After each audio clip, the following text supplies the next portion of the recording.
बेनगां पंचायत स्तरीय knockout cricket प्रतियोगिता उद्घाटित। प्रथम मैच रे पहाड़ पदर को हराई कांडमा विजयी।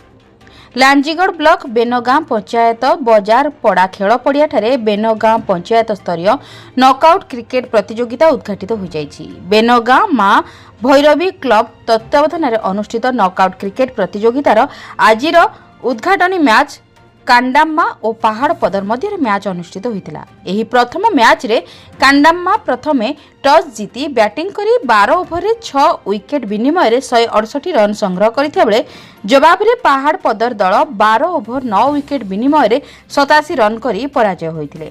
कांडाम्मा 81 रन रे विजय होइथिया बेले आजिर मैच रे हरीश साहू और भरत माझी खेल परिचालना करथिले। सेहीपरि नित्यानंद साहू धारा विवरणी और स्कोर बोर्ड रे चिरंजीव दोरा सहयोग करथिले। एही उद्घाटनी मैच रे मुख्य अतिथि भाबे लांजीगढ़ जोन 2 जिला परिषद सदस्य परीक्षित नायक, सम्मानित अतिथि भाबे बेनगां समिति सभ्या प्रतिनिधि दिलीप कुमार नायक, लांजी समिति सभ्य वेणुधर बाग प्रमुख उपस्थित थिले।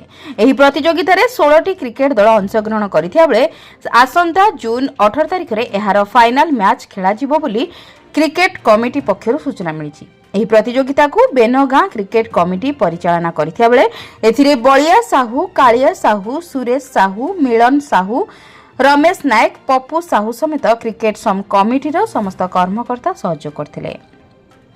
कलाहांडी जिला लांजीगढ़ मनोज दोरा रिपोर्ट, जन अधिकार लाइव।